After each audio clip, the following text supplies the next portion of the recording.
Hey guys, and welcome to Petrol and welcome to this week's Midweek 180.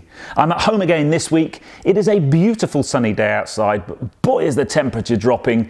We are rapidly approaching winter. We even put the clocks back at the weekend in the UK, which is definitely a sure sign the winter's coming, which is very depressing. But hopefully I will cheer you up over the next few minutes with the Midweek 180. If you've not seen one of these before, this is my midweek update where I bring you my news, views and information about upcoming reviews, all filmed in one take. I'm going to put 180 seconds in the bottom left-hand corner of your screen, and that's it. A very simple format. So without further ado, let's get cracking with this week's Midweek 180. I shall start my timer. Okay, so first comment last week was Stuart Parker. Well done, Stuart. It's always great to get someone different for a change.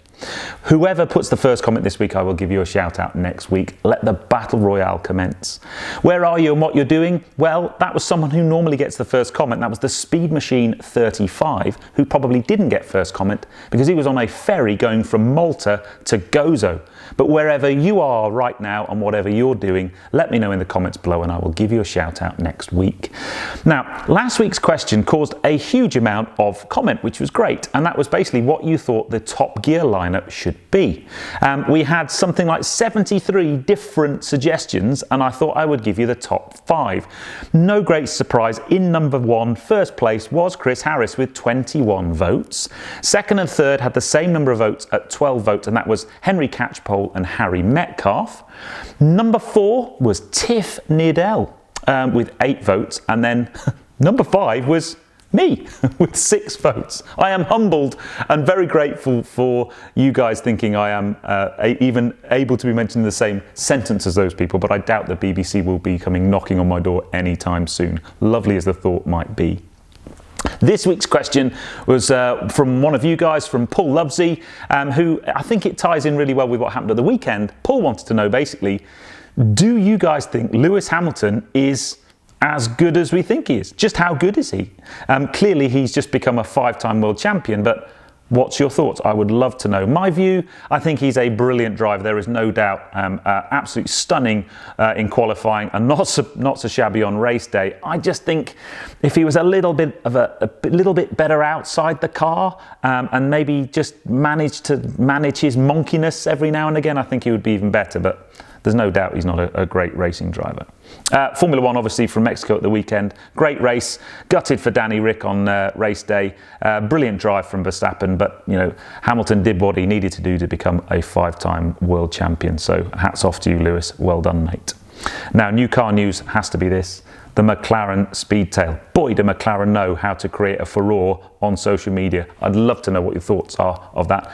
It's their new Ultimate Series, 3-seat driving position, staggering performance, 0 to 300 kilometers an hour in 12.8 seconds, which is frankly ridiculous. I just think some of the styling things are a little bit jarring on the eye. I know those front wheel covers are fixed and for aero, and I know they have a purpose, but really, I like this render I saw someone do, which actually makes the car look an awful lot better. And it's this kind of teardrop shape purely for aero. I was so looking forward to the car, and I need to see one in person because for me, it just doesn't quite do it for me yet. But it is a beautiful thing, but the back end just doesn't quite tie up with the front end for me, sadly. And then this Friday at 6, I am celebrating 25,000 subscribers in Italy with Fiat. Because if you've watched my channel very closely, you may well know that we went through a huge milestone on Thursday evening. I hit 25,000 subscribers. I can scarcely believe it. I'm just so grateful for all of you guys who've ever, all the support I get from you is just fantastic. Talking about support, last week's Midweek 180 has already gone through 1,100 views in less than a week, and I just think that is absolutely amazing. So it's great to see Midweek 180s getting a bit of traction as well. But yeah, so Friday's video, I just happened to be on a press launch in Milan with Fiat when we hit 25,000 subscribers, and we partied hard. It's a good video, don't miss it. But I hope you've enjoyed this video. If you have done so, please give me a thumbs up. Comments below are always welcome, and if you haven't done so already, please join the 25,000 subscribers. Click that subscribe button, and I'll see you on the next video. But you take care, guys. Drive safe.